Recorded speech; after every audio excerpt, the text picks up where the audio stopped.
Star India का सवाल देख रहे हैं आप और आपके साथ मैं हूं मोनिका सिंह।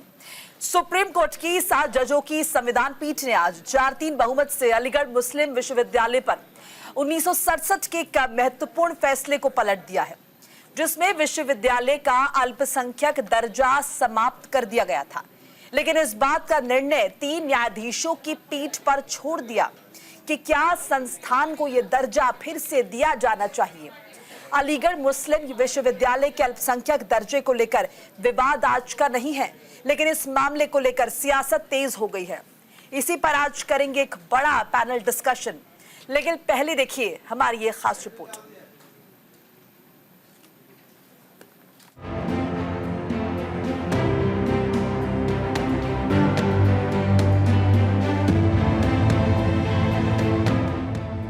अलीगढ़ मुस्लिम विश्वविद्यालय के अल्पसंख्यक दर्जे को लेकर दिए अपने फैसले में सुप्रीम कोर्ट ने साल 1967 में अजीज बाशा बनाम भारत गणराज्य मामले में दिए अपने ही फैसले को पलट दिया है। कोर्ट ने कहा कि अगर कोई संस्थान कानून के तहत बना है तो भी वो अल्पसंख्यक संस्थान होने का दावा कर सकता है। अब अलीगढ़ मुस्लिम विश्वविद्यालय का अल्पसंख्यक दर्जा बरकरार रहेगा या नहीं, इसका फैसला नियमित पीठ करेगी। दरअसल सुप्रीम कोर्ट की 7 जजों की संवैधानिक पीठ ने 4-3 के बहुमत से यह आदेश दिया। इस फैसले को लेकर अलीगढ़ मुस्लिम यूनिवर्सिटी के छात्रों ने सुप्रीम कोर्ट का आभार जताते हुए फैसले का स्वागत किया है। Constitution bench of 7 judges have pronounced their verdict on the issue of the correctness of an earlier judgment, Aziz Basha, which is a judgment from the 1960s, and the consequent minority status of the Aligarh Muslim University. There were 2 broad views of the court. One was the majority, which was authored by the Chief Justice on his behalf and 3 other honorable judges, and there were 3 dissents.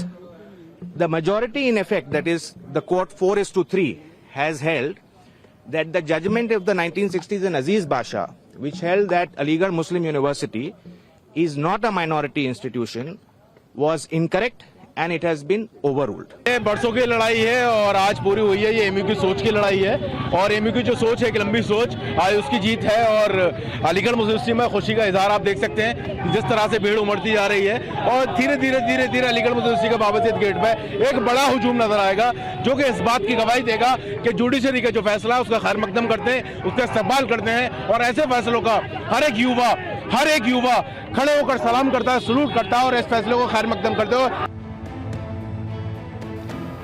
Supreme court ने AMU को अल्पसंख्यक दर्जे का हकदार माना है। Court ने इस मामले में अपना ही 1967 का फैसला बदल दिया है, जिसमें कहा गया था कि अलीगढ़ मुस्लिम यूनिवर्सिटी अल्पसंख्यक शिक्षण संस्थान का दर्जे का दावा नहीं कर सकती है। अन्य समुदायों को भी इस संस्थान में बराबरी का अधिकार है। ये फैसला सुप्रीम कोर्ट के संवैधानिक बेंच ने दिया है। इस बेंच में 7 जज शामिल थे।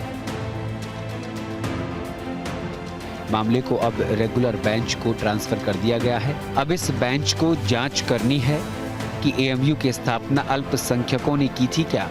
सीजीआई ने कहा कि अनुच्छेद 30A के तहत किसी संस्था को अल्पसंख्यक माने जाने के मानदंड क्या हैं। किसी भी नागरिक के स्थापित शैक्षणिक संस्थान को अनुच्छेद 19(6) के तहत विनियमित किया जा सकता है। अनुच्छेद 30 के तहत अधिकार निरपेक्ष नहीं है। अल्पसंख्यक शैक्षणिक संस्थान के विनियमन की अनुमति अनुच्छेद 19(6) के तहत दी गई है, बशर्ते कि ये संस्थान के अल्पसंख्यक चरित्र का उल्लंघन ना करे। वहीं अब इस फैसले को लेकर सियासत भी तेज हो गई है।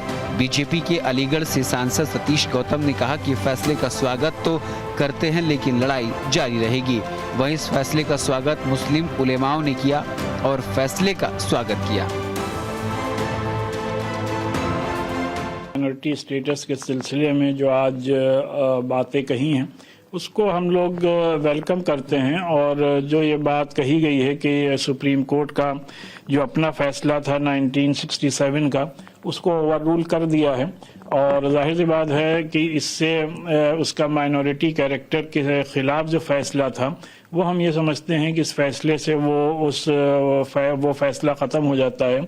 और इससे पहले भी सुप्रीम कोर्ट के सामने 1967 में बात कही गई थी कि अलीगढ़ मुस्लिम यूनिवर्सिटी को मुसलमानों ने अपने चंदे से और मुसलमानों के एजुकेशन के लिए ही कायम किया था। लिहाजा आज जो सुप्रीम कोर्ट ने कहा है कि 3 जजेस की बेंच बनेगी और वो इस बात को डिटरमाइन करेगी कि क्या फैक्ट्स हैं और क्या फैक्चुअल हकीकत है कि इसको गोया मुसलमानों ने इस्टेब्लिश किया था कि नहीं किया था।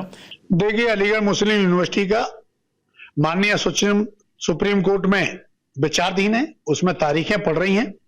मैं भी कई बार लोकसभा में SC ST OBC बच्चों को आरक्षण मिले ये मुद्दा उठा चुका हूं कम से कम 10 बार। मुझे उम्मीद है गरीब बच्चों के भविष्य के लिए ये डिसीजन उच्चतम न्यायालय का बहुत अच्छा डिसीजन स्वागत योग्य आएगा, क्योंकि कभी भी सर्वोच्चम न्यायालय ऐसा डिसीजन देता है जो समाज में लोग उसकी सराहना करें और समाज हमेशा उच्चतम न्यायालय की तरफ देखता है। वहीं सुप्रीम कोर्ट के फैसले को लेकर ओवैसी ने खुशी जताई है। एक्स पर पोस्ट करते हुए लिखा, ये भारत के मुसलमानों के लिए एक महत्वपूर्ण दिन है। 1967 के फैसले ने AMU के अल्पसंख्यक दर्जे को खारिज कर दिया था, जबकि वास्तव में ये अल्पसंख्यक था। लेकिन इस मामले को लेकर अब जमकर सियासत हो रही है। कोई फैसले का स्वागत कर रहा है तो कोई इस फैसले पर अपनी असहमति जाहिर कर रहा है। न्यूज़ इंडिया के लिए चंदन पांडे की रिपोर्ट।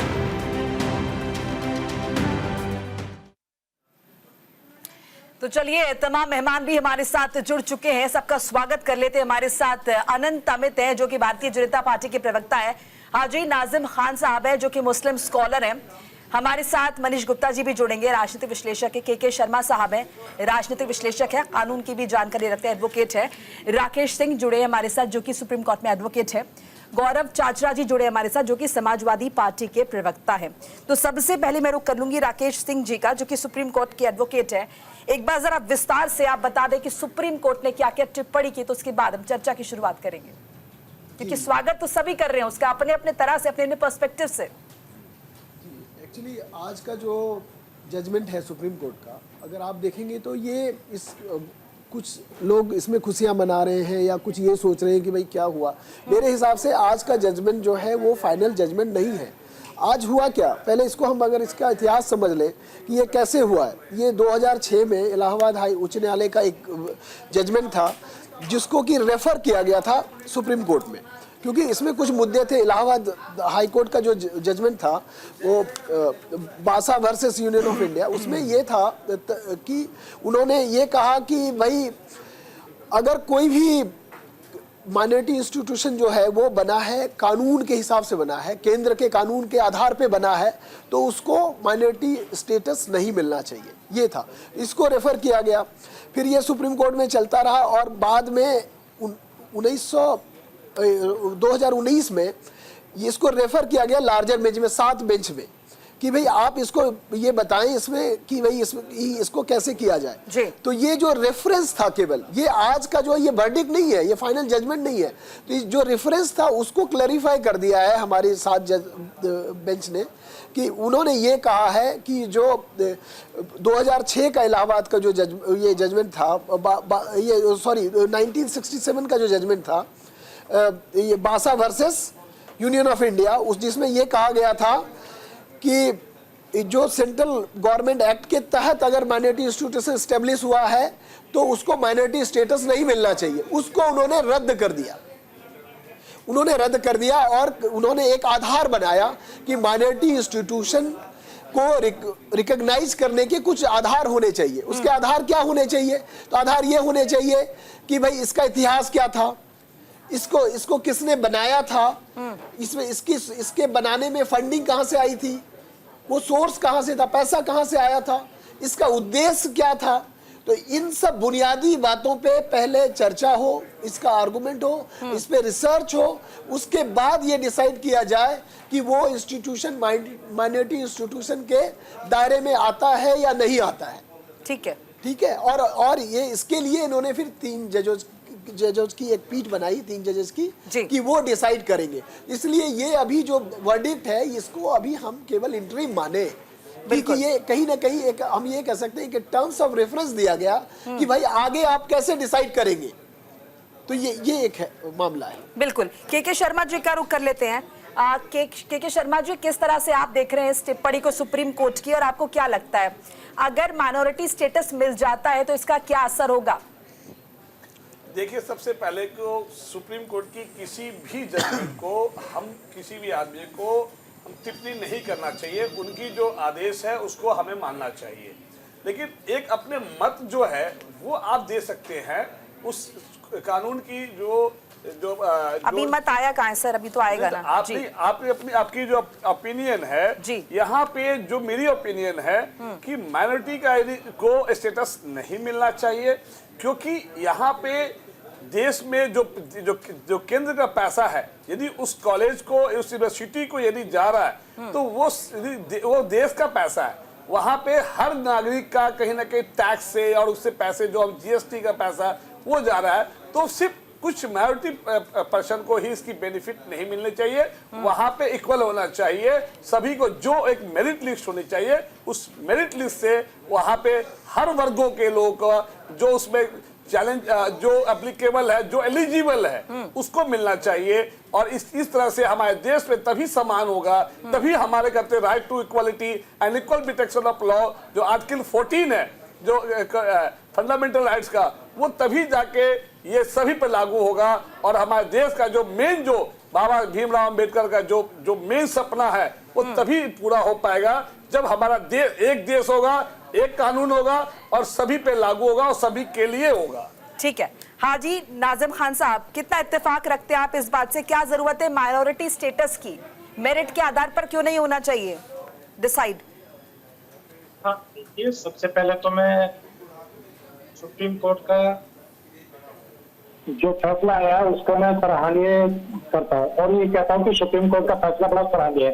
और अब आ जाते हैं मोनिका जी, जिस तरीके से अभी आपने कहा, देखिए हम लोगों के लिए एजुकेशन बहुत ज्यादा जरूरी है और हम चाहते हैं कि देखिए कि भारत का मुसलमान पढ़ेगा तभी इंडिया बढ़ेगा, और देखिए जब तक मुसलमान पढ़ेगा नहीं तो इंडिया कहाँ बढ़ेगा। तो ये भी एक विचारधारा है। तो हम चाहते हैं कि मुसलमान को तालीम मिले, चाहे वो दुनिया की तालीम हो या दीनी तालीम हो, दोनों तालीम मिलनी जरूरी है ताकि अच्छे बुरे का फर्क समझ सके। और रही ये एएमयू की बात, तो मैं ये कहना चाहता हूँ कि एएमयू के अंदर जो बात आती है कि भी इसको अल्पसंख्यक दर्जा देने के लिए, तो देखिए बिल्कुल जरूरी है, क्योंकि देखिए भारत के अंदर कहीं का भी मुस्लिम समाज का बच्चा है वो इतना कामयाब नहीं हो पाता, क्योंकि गरीबी हालत की वजह से उसके पेरेंट्स उसको एजुकेशन नहीं दिला पाते। तो यही कहीं ना कहीं एक माध्यम होता है कि बच्चा अपना जाके एजुकेशन प्राप्त कर ले, चाहे वो भारत में सारी सुविधा है। अजीब जी, अरे सुन लीजिए, भारत में सारी सुविधा कर लेंगे। भारत में जो इतने अच्छे स्कूल है, आप उसके बावजूद भी अपने बच्चे को आप मदरसा में कर लेंगे सर, कर लेंगे। और आप चाहते हैं कि पहले काउंटर कर लेंगे सर। ऐसा नहीं है कि भारत में नहीं है, बट आप उसको फॉलो नहीं करना चाहते। के जी कर लेंगे काउंटर। हाँ, बात रखिए, बात रखिए, अपनी बात रखिए। केके जी देखिए, आज आपने वो वाली बात कर दी, मुझे 8 नवंबर 2016 याद दिला दी आपने, नोटबंदी वाला सिस्टम।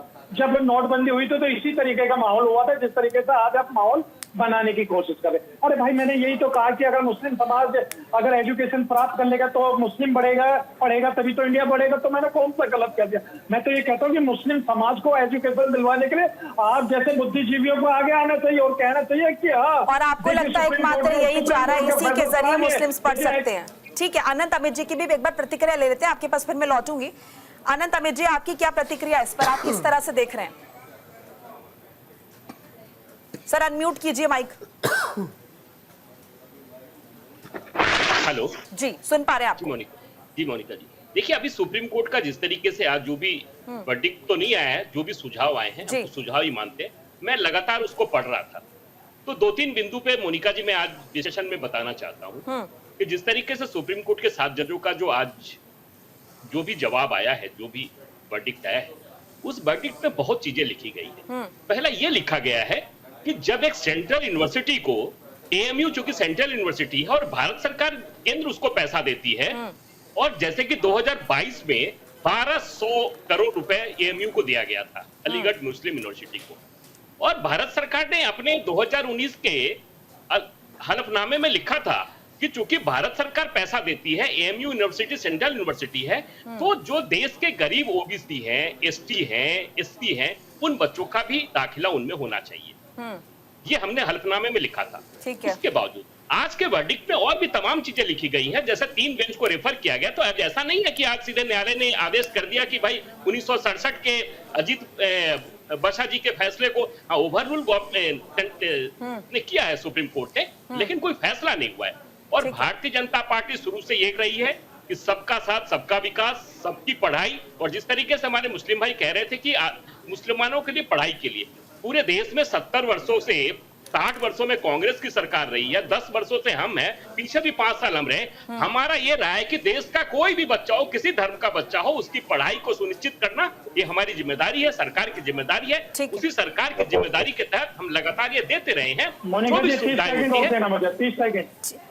हाँ जी, एक बार सबकी प्रतिक्रिया आ जाए, मैं आपके पास लौटूंगी सर। अभी और भी लोग हैं, फिर वक्त की थोड़ी कमी पड़ जाएगी, मैं लौटूंगी आपके पास। गौरव चाचरा जी का पहले रुक कर लेते हैं। गौरव जी, आपका क्या स्टैंड है? समाजवादी पार्टी को रिप्रेजेंट कर रहे हैं जी। देखिए, जो 4 जजों ने रिकमेंडेशन दी है वो स्वागत योग्य है। आशा करता हूं 3 जज भी पॉजिटिव रिस्पांस दिखाते हुए अल्पसंख्यकों के हित में फैसला सुनाएंगे, ताकि जो एएमयू है उसमें अल्पसंख्यकों को अच्छे से रिजर्वेशन मिल सके, अच्छे से वो लोग पढ़ सके और देश की तरक्की और खुशहाली में उनका भी योगदान हो।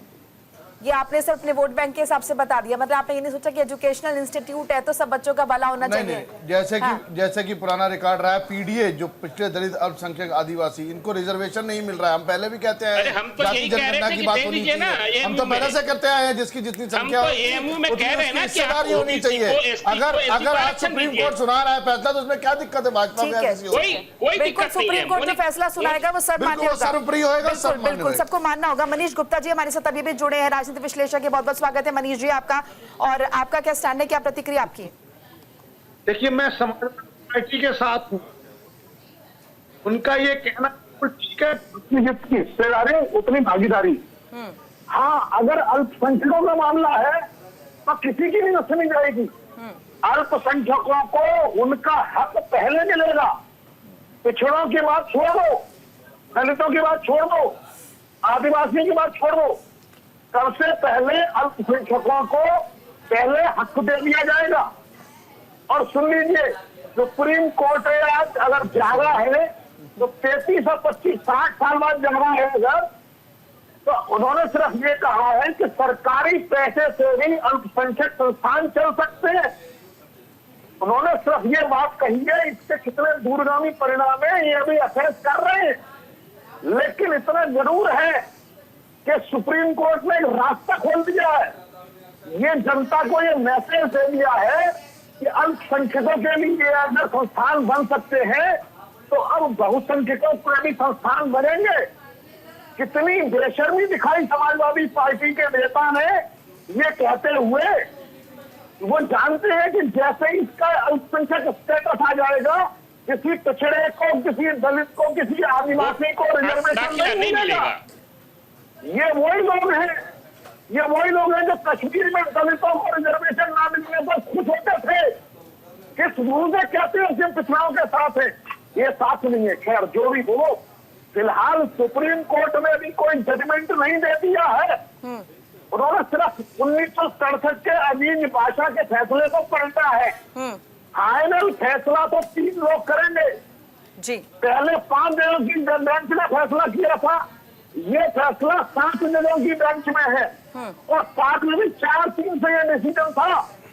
अगर 2 साल बाद फिर रिव्यू हुआ तो 9 जनों की बेंच से फैसला हो जाएगा।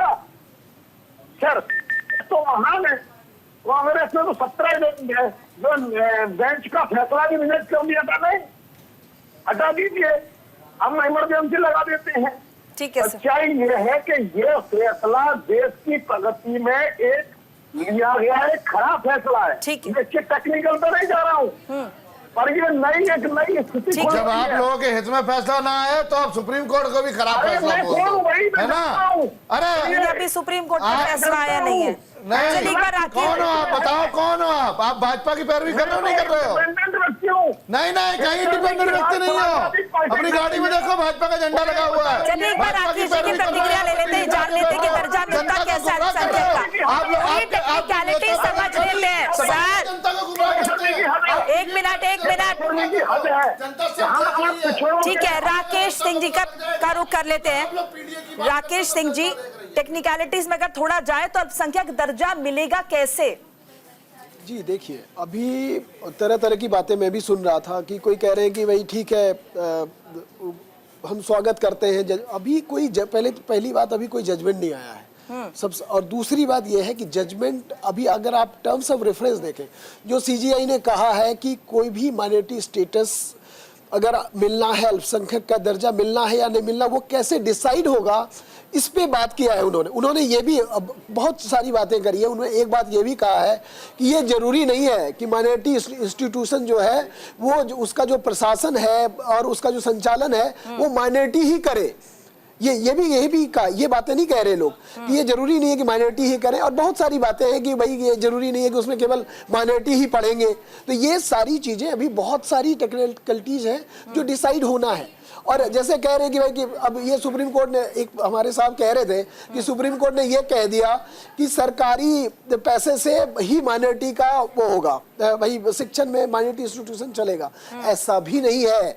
अगर ऐसा होता तो उनके जो टर्म्स ऑफ रेफरेंस में ये कहां से है कि जो आप जब आपने इसको बनाया था, ये आप याद रखें, ये 1875 में बना था ये इंस्टीट्यूशन शुरू में, ठीक। उसके बाद फिर 1920 में बना, ये अंग्रेजों से पहले भी बना हुआ था। तो तभी इन्होंने, सीजीआई ने कहा है कि भाई आप देखें कि ये जब बना था तो इसका उद्देश्य क्या था, जो बनाने वाले कौन थे और वो पैसे कहां से आए थे। तो ये चीज है ना। ऐसा तो है नहीं कि भाई कि आप आदिवासी, ऐसा है नहीं कि भाई पिछड़े केवल मुसलमान ही पिछड़े हैं, आदिवासी पिछड़े हैं, बहुत तरह के लोग पिछड़े। ऐसा तो है नहीं कि उनका फंड लाके आप ये चलाएंगे। इसलिए ये अदरवाइज ये सोचने का और ये कहने का उद्देश्य क्या है कि आप ये पता कीजिए कि फंड कहां से आए थे, जी, है ना। या आज के दिन में आप ये पता कीजिए कि संचालन कौन कर रहा है। ये सारी, तो इसके पीछे कोई ना कोई कारण है ना, कोई ना कोई उद्देश्य है। तभी ये डिटरमाइन होगा कि वो माइनॉरिटी स्टेटस उनको मिलेगा या नहीं मिलेगा, ठीक है। हाँ, ये लोग ये कयास लगा रहे हैं कि भाई कि अगर ये इस तरह के रेफरेंस हैं तो हो सकता है कि उनको मिल जाए, क्योंकि इनका कहना है कि जो उस समय जिन्होंने इसको स्थापित किया था वो मुस्लिम समुदाय के लोग थे, ठीक है। और वो जो फंड आए थे या जो उनका जो विवेक क्या था, उनका जो मोटिव था, ये था कि भाई कि हम एक पर्टिकुलर समुदाय के लोगों के कल्याण के लिए ये करें। तो ये जो नेचर जो है, इनका जो कैरेक्टर है, जो प्रकृति है इस इंस्टीट्यूशन का, वो डिसाइड करेगा कि इनको माइनॉरिटी दर्जा मिलना चाहिए या न मिलना चाहिए। ये सियासत हम हजार कर ले, ठीक है, लेकिन जो कानून है वो कानून अपना काम अपने हिसाब से अपने तरीके से करेगा, तमाम पॉइंट्स खंगालेगा, देखेगा। एक छोटा सा ब्रेक यहाँ पर हमें लेना होगा। चर्चा हमारी लगातार जारी है। तमाम मेहमान हमारे साथ बने हुए, आप कहीं मत जाएगा, फौरन लौट रहे हैं। चलिए, ब्रेक के बाद आप सभी का स्वागत है। तमाम मेहमान हमारे साथ जुड़े हुए हैं। पहले के शर्मा जी का रुख कर लेते, उसके बाद नाजिम खान साहब के पास चलेंगे। के शर्मा जी, बात कहाँ तक जायज है? अगर तमाम लोग आ जाते हैं, शामिल हो जाते हैं किसी यूनिवर्सिटी में और माइनॉरिटी का दर्जा नहीं मिलता, आपको नहीं लगता कि सबका रिप्रेजेंटेशन इक्वली इंपॉर्टेंट है? देखिए, सबका रिप्रेजेंटेशन बहुत ही इंपॉर्टेंट है। और हालांकि वहाँ पे जो ये बात सही है कि जो अलीगढ़ मुस्लिम यूनिवर्सिटी का जो पर्पस था, जिस समय इसकी स्थापना की गई थी और जिस मुस्लिम लोगों ने अपने समुदाय को उठाने के लिए किया था, उस समय का जो सिचुएशन था वो अलग था। लेकिन आज के सिचुएशन से देखा जाए तो काफी मुस्लिम लोग भी आगे बढ़ चुके हैं और वो कदम से कदम, जिस तरह से महिलाएं हमारे जो कदम से कदम पे साथ बढ़ा रही है और बराबर का दर्जा उसको मिल रहा है, उसी तरह मुसलमानों को भी बराबर का दर्जा हर यूनिवर्सिटी में है। चाहे वो दिल्ली यूनिवर्सिटी हो, देश के किसी भी जगह पे हो, चाहे वो दिल्ली गवर्नमेंट का हो, चाहे स्टेट गवर्नमेंट का स्कूल हो। लेकिन उसके बावजूद भी एक सवाल उठता है कि जब हम अपने बच्चों को, जब हम अपने नर्सरी, जब हम अपने सरकारी स्कूल या केंद्रीय विद्यालय में पढ़ाते हैं, तो वो मदरसा में क्यों? आखिर क्या मदरसा में क्या उससे ज्यादा अच्छी पढ़ाई है? और फिर यदि अच्छी पढ़ाई है तो फिर हमारे कॉलेज के में आखिरी में ही क्यों पढ़ाना चाहते हैं? कि इसका मतलब कि कहीं ना कहीं सरकार आपके लिए सब कुछ जब दे रही है, सबके लिए बराबर है, तो आपको अलग से फिर ऐसा क्यों? क्योंकि क्या वो पोजीशन आज के डेट में, आजादी के बाद जो आज का सिनारियो है, उसमें देश के हर सभी वर्ग अब काफी ऊपर उठ चुके हैं। तो उस हिसाब से अलग अलग जो माइनॉरिटी के हिसाब से ना होकर सबको एक बराबर एक समान मिलना चाहिए और सबको एक अपॉर्चुनिटी, जिसमें ये जो कहते हैं हमारे समाजवादी पार्टी, जिसकी संख्या हो उसके संख्या के हिसाब से उसको चीजें मिले, नहीं, जिसमें क्वालिटी हो, जिसमें मेरिट हो, मेरिट के हिसाब से मिलना चाहिए, ना कि संख्या के हिसाब से। यदि हमारा कोई यदि मुसलमान बच्चा यदि 50 में 40 मेरिट है तो हम कहते हैं उसको 40 को 40 को दो। यदि हिंदू का बच्चा यदि 50 से 50 है तो 50 को दो। मेरिट होनी चाहिए। वो मेरिट तभी तो आएगी जब आप स्कूलिंग अच्छे जगह से कराएंगे। आप स्कूलिंग कराते हो मदरसा से और चाहते हो कि फिर बाद में हमारी शिक्षा की बराबरी करे, तो मदरसा में आपको भी पता है कुछ अच्छे मदरसे हैं जो अच्छी शिक्षा देते हैं, देश के प्रति भड़काऊ चीज नहीं करते हैं, लेकिन आपको भी पता है देश के कुछ ऐसे मदरसे हैं जो देश के खिलाफ में भड़काने की कोशिश करते हैं। वहां पे बच्चों को बचपन से ही ट्रेन करते हैं कि कैसे ये देश तुम्हारा हक छीन रहा है। ठीक है, अनंत अमित जी का एक बार रुक कर लेते हैं, फिर नाजिम जी के पास चलेंगे। अनंत अमित जी, मुझे कोटा सिस्टम की एक बात समझाइए। अगर हम तमाम कॉन्वेंट स्कूल्स को भी देखें तो वहां पर भी कोटा सिस्टम होता है कि सबसे पहले वो क्रिश्चियन बच्चों को कंसिडर करते हैं, उसके बाद उनके कुछ और रूल्स रेगुलेशंस होते हैं, तब जाके बाकी मेजॉरिटी की बात होती है। तो अगर एएमयू में इस बात का जिक्र किया जा रहा है या फिर अगर मुस्लिम्स ये चाहते हैं तो इसमें क्या गलत नजर आता है? की फंडिंग नहीं होती है। एएमयू जो है सेंट्रल यूनिवर्सिटी के अंदर आता है और सेंट्रल यूनिवर्सिटी को भारत सरकार फंड देती है, पहली बात। दूसरी बात, 1875 में इस एएमयू की स्थापना किसने की थी? सर सैयद अहमद खान ने की थी। मैं अपने दर्शकों से कहना चाहूंगा कि एक बार गूगल पर जाके इनका नाम देखिएगा, ये क्या थे वो बता देंगे, मुझे यहाँ बोलने की आवश्यकता नहीं है। दूसरी बात, 1920 में अंग्रेजों के समय में इसको यूनिवर्सिटी का दर्जा दिया गया। तीसरी बात, मोनिका जी बहुत महत्वपूर्ण बात कह रहा हूं कि आप अगर कभी अलीगढ़ मुस्लिम यूनिवर्सिटी में जाएंगे तो आप जाते ही आपको सबसे बड़ी जो तस्वीर मिलेगी वो जिन्ना की तस्वीर मिलेगी। तो हम ये भारतीय जनता पार्टी कहती रही कि तस्वीर तो लगाइए लेकिन उनका अनुसरण मत करिए। आज देश का विभाजन की पूरी स्क्रिप्ट जो लिखी गई थी वो एएमयू यूनिवर्सिटी के अंदर में लिखी गई थी। और आपको एक जान के बड़ा आश्चर्य होगा कि वहां धर्म की पढ़ाई होती है। और किस धर्म की पढ़ाई? इतिहास में बीए पार्ट 1 में एक नया सिलेबस आया है। उस सिलेबस में क्या है? इस्लाम का इतिहास। वो इस्लाम का इतिहास पढ़ाया जा रहा है। तो भारतीय जनता पार्टी ये कहती रही कि आप धार्मिक चीजें पढ़ाइए, आप धर्म की बात बताइए, लेकिन आप इतिहास में इस्लाम का इतिहास पढ़ा रहे हैं। आप रहते हैं हिंदुस्तान में, गुणगान करते हैं पाकिस्तान का।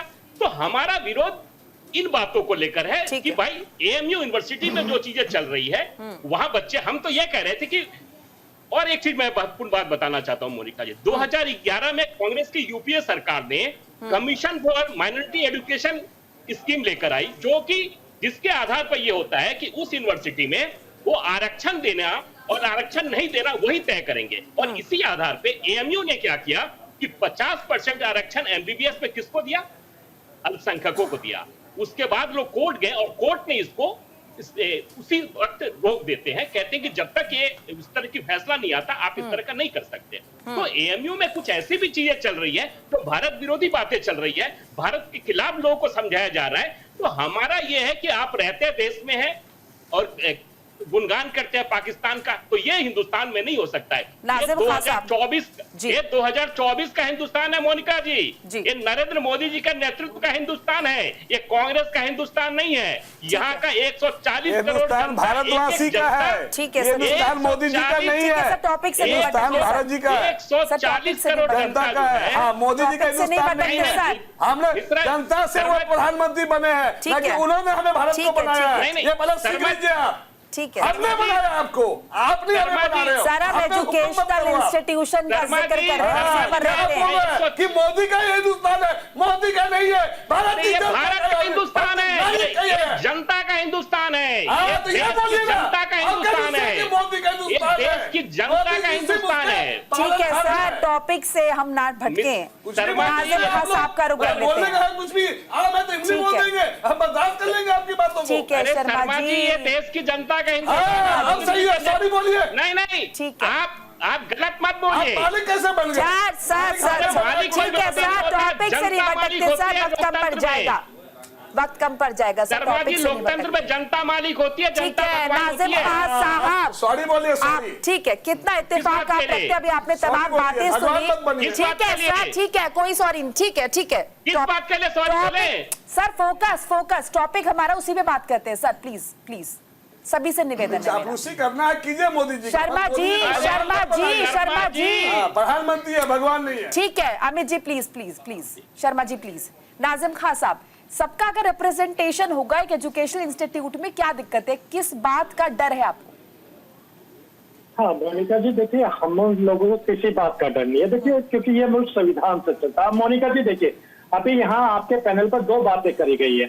यहाँ पर देखिए AMU की भी बातें करी गई है और जिन्ना पाकिस्तान की भी बातें करी है, और दूसरी बात यहाँ पे मदरसे को भी लेके बात की है। मैं दोनों बातों का ही जवाब देना चाहता हूँ। देखिए AMU पर अगर वहाँ जिन्ना की तस्वीर थी तो वहाँ हटा क्यों नहीं, यानी कि इसका मतलब ये है कि कांग्रेस के टाइम में भी थी, भाजपा के टाइम पे थी, वहां से बिल्कुल हटानी चाहिए थी, क्योंकि ये भारत है। यहाँ पर हमारे गांधी जी की तस्वीर होनी चाहिए, या भगत सिंह जी की तस्वीर होनी चाहिए, या डॉक्टर APJ अब्दुल कलाम साहब की तस्वीर होनी चाहिए, या नेहरू जी की तस्वीर होनी चाहिए। और देखिए इसी के साथ मैं ये कहता हूँ कि देखिए भारत की बड़ी जिम्मेदारी के साथ भारत के अंदर सच्चर कमेटी की रिपोर्ट कब बहाल होगी, क्योंकि सच्चर कमेटी की रिपोर्ट में बाकायदा ये लिखा हुआ है कि भारत के मुसलमानों के हालात इससे बदतर है। जब तक वो रिपोर्ट बहाल नहीं होगी जब तक मुसलमानों के जो हालात हैं वो सही नहीं हो सकते, इसलिए उस रिपोर्ट को बहाल करने की भारत सरकार की नैतिक जिम्मेदारी है। और देखिए अब दूसरी बात में मैं आ जाता हूँ मोनिका जी, मदरसे वाले जो मदरसों की बातें जो चल रही थी, देखिए इन्हीं मदरसों से तालीम याफ्ता हुए थे इस मुल्क के पहले राष्ट्रपति डॉक्टर राजेंद्र प्रसाद जी ने मदरसे से तालीम याफ्ता हुए थे। और दूसरे आपने सुना होगा मुंशी प्रेमचंद, सुन लीजिए, मुंशी प्रेमचंद जी ने भी मदरसे से तालीम याफ्ता करी थी।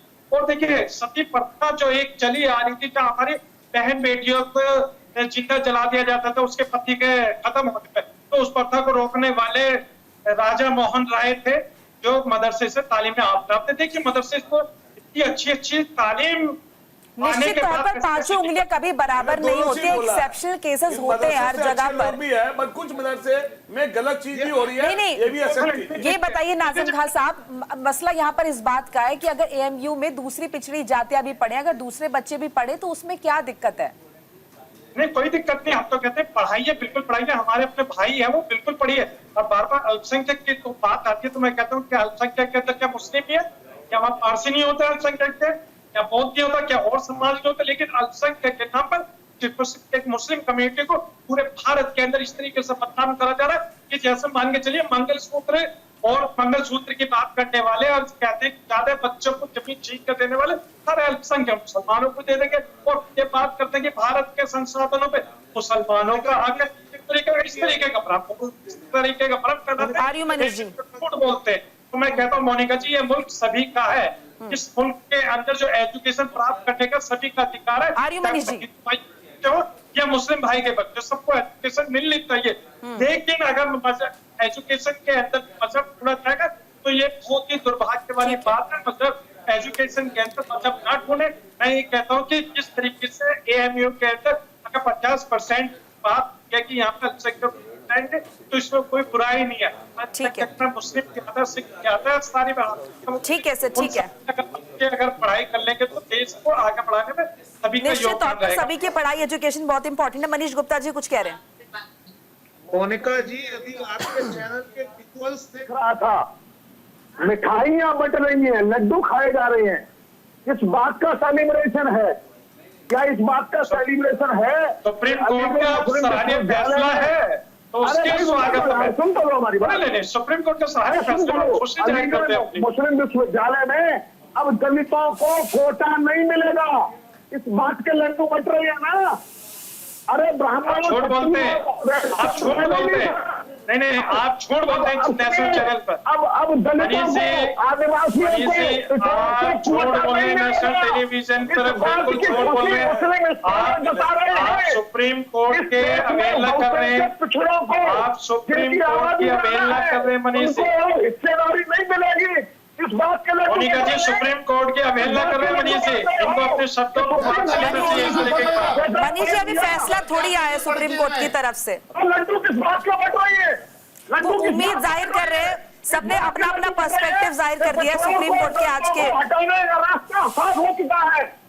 पिछड़ों को रिजर्वेशन नहीं मिलेगा वहां पर। राहुल गांधी कब उठ पाए बैठे, आप इस बात पर खुश है क्या लड्डू इसीलिए बट रही है?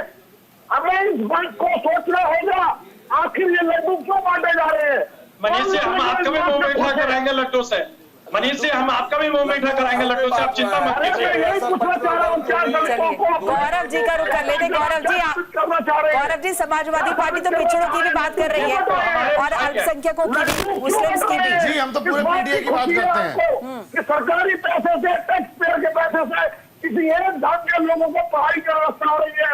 दलितों का झूठ बोल रहे हैं आप झूठ बोल रहे हैं नेशनल टेलीविजन पे। मनीष जी, आप नेशनल टेलीविजन पे झूठ बोल रहे हैं, बिल्कुल झूठ बोल रहे हैं, ये झूठ बोल रहे हैं आप इस बात को। नहीं कहता हूँ मनीष जी, हम तो ये कहते हैं कि हम गौरव जी कितना इत्तेफाक रखते हैं मनीष जी की बात से। देखिए, एएमयू को संविधान के अनुच्छेद 30 के तहत अल्पसंख्यक का दर्जा मिला है और आपके हिसाब से अल्पसंख्यक मुस्लिम होते हैं।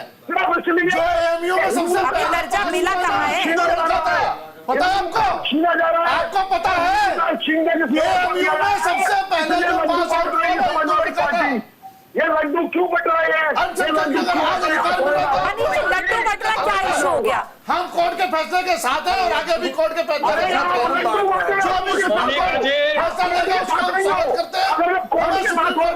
जो 1967 का फैसला भी कोर्ट का था। मोनिका जी, मनीष जी को लड्डू नहीं मिले, इस खुशी में ये थोड़ा दुखी है। मनीष जी, आपको लड्डू मिलेगा, भाई इतना दुखी मत होइए। तो 1967 में जो फैसला हुआ था। ठीक है मनीष जी, ठीक है, ठीक है मनीष जी, नॉन स्टॉप आप उनके साथ नहीं है, आप लड्डू बांटने वालों के साथ खड़े हैं। समाजवादी मनीष जी, आपका मुंह मीठा कराया जाएगा लड्डू कैसे? अरे भाई, लड्डू आपको भी दिया जाएगा। समाजवादी पार्टी का मनीष जी, लड्डू तो सब बांट रहे हैं, पर्सपेक्टिव है सबका अपना अपना। डिबेट में मिलेंगे आपसे। यही कह रहा हूं ना, आप छीन के किसी और को समाजवादी पार्टी का इसमें इसमें पटेलों का, इसमें जाटों का, देशों का, बच्चों का संतोष किया जाएगा। क्योंकि काम आप लड्डू तौर मोल करके आपको शर्म नहीं आ रहा है लड्डू बांटते हुए?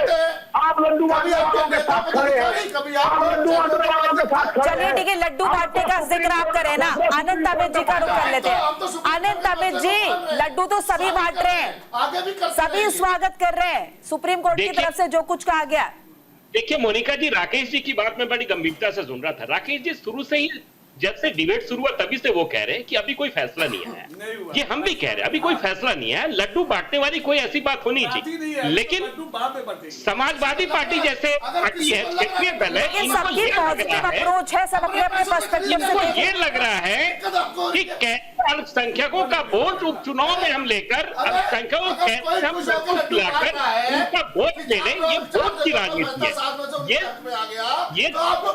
है। ये सुप्रीम कोर्ट दुकान से लड्डू खरीद रहा है। ठीक है गौरव जी, एक बार वो अपनी अनंत जी बात रख लें अपनी, फिर मैं आती हूँ। अनंत जी बोलिए। देखिए गौरव जी, तेज बोलने से नहीं होगा, आप डिबेट पे चर्चा करिए।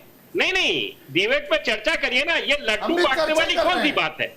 ये पूरा देश जान रहा है कि उत्तर प्रदेश के 9 उपचुनाव में, 9 विधानसभा के उपचुनाव को लेकर जिस तरीके से आप खुशी जाहिर कर रहे हैं, ये आपके लिए दुर्भाग्यपूर्ण है। जब 23 को परिणाम आएगा तो बिल्कुल उल्टा होगा। आप चुनाव की बात मत करिए, आप चुनाव की बात मत करिए। बौखलाहट आपकी है, शोर कौन मचा रहा है? शोर आप मचा रहे हैं, शोर आप मचा रहे हैं। कुछ नहीं है, विकास कुछ किया नहीं है। 2024 जो लोकसभा का चुनाव आ रहा है वो बौखलाहट है। भैया, आपके नेताओं को पता लग रहा है क्या बोले। जनता जनार्दन किसको वोट दे रही है? जनता किसको वोट दे रही है? जोड़ने की बात कर रहे हैं। अरे आप जम्मू कश्मीर गए थे चुनाव लड़ने के लिए, 1% भी वोट नहीं मिला आपको। उत्तर प्रदेश की झारखंड भी आए चुनाव लड़ने के लिए, आपका कौन सा इंडी एयरलाइन से? गठबंधन की सरकार नहीं करती है, गठबंधन है आपका।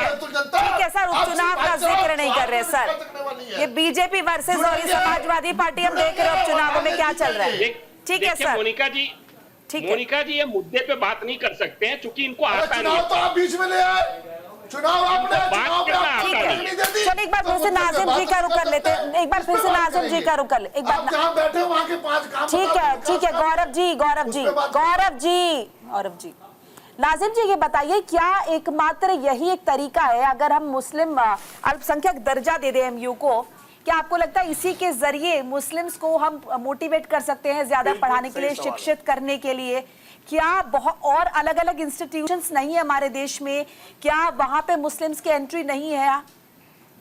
ये सही सवाल आपने मोनिका जी। अभी आपने जो सवाल करा बहुत ही इंपॉर्टेंट सवाल करा। देखिए मुस्लिम की बात नहीं है, देखिए एजुकेशन प्राप्त करना हर भारतीय नागरिक का कर्तव्य है। और देखिए चाहे वो हिंदू भाई के बच्चे हो या मुस्लिम भाई के बच्चे हो, देखिए एजुकेशन सबको प्राप्त करनी चाहिए।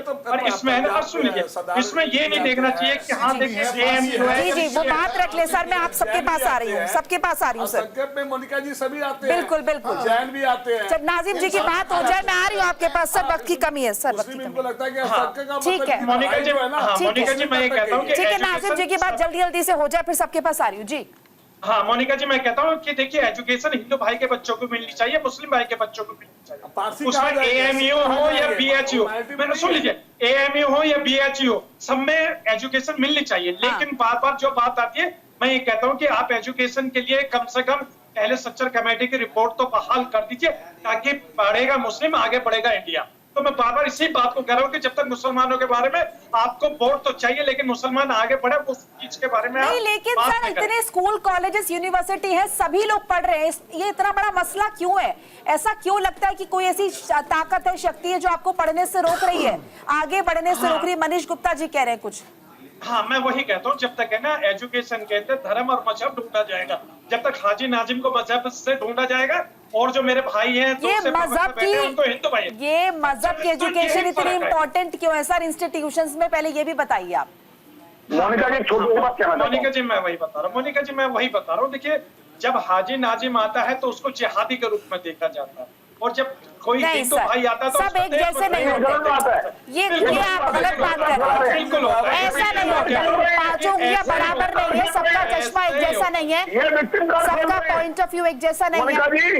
नाजिम जी ये गलत बात है, यानी कि हाजी नाजिम हम चर्चा कर रहे हैं करा तो इसमें विक्टिम का बात है कि मैं तो ये कहता हूं कि नहीं नाजिम जी ये बात तो आपकी बिल्कुल अनएक्सेप्टेड है, इस बात तो हम मान ही नहीं सकते। मनीष गुप्ता जी क्या कह रहे हैं? ये हाजी नाजिम क्या है, ये मेरे दोस्त हैं, लेकिन ये आज ये विक्टिम कार्ड खेल रहे हैं। अभी एक मुस्कुरा भी रहे थे, हम सुप्रीम कोर्ट के साथ हैं। अरे सुप्रीम कोर्ट का फैसला नहीं कह रहे, सुप्रीम कोर्ट का ही था। अगर आप सुप्रीम कोर्ट के फैसले के साथ होते तो आप अपील फाइल नहीं करते, और आप नए फैसले से सुप्रीम कोर्ट के फैसले का स्वागत बाबरी मस्जिद ने किया था। बाबरी मस्जिद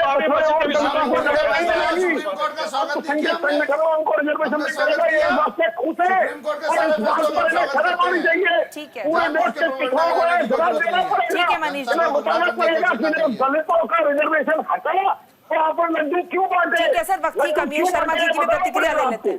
ठीक है मोनिका जी उस हलवाई की दुकान भी बंद करवाना चाहते हैं जहाँ से ठीक है सर, वक्त की थोड़ी कमी, सबकी प्रतिक्रिया जल्दी जल्दी हो जाए, मैं आ रही हूँ, दोबारा आ जाऊंगी। मेरा मोनिका जी जो देश में एक भ्रामक जो स्थिति जो पैदा की जा रही है कि माइनॉरिटी का जो डिफिनीशन है वो सिर्फ हिंदू और मुस्लिम दी जा रही है, जबकि माइनॉरिटी का जो डिफिनीशन है पारसी भी उसमें आते हैं, जैन भी आते हैं, माइनॉरिटी में जो सिख भी आते हैं। हाँ। तो ये स्पेशल एक, जब भी माइनॉरिटी की बात होती है लोग को ये बच्चों को दिमाग में ये भर दिया गया है कि ये सिर्फ मुसलमान है।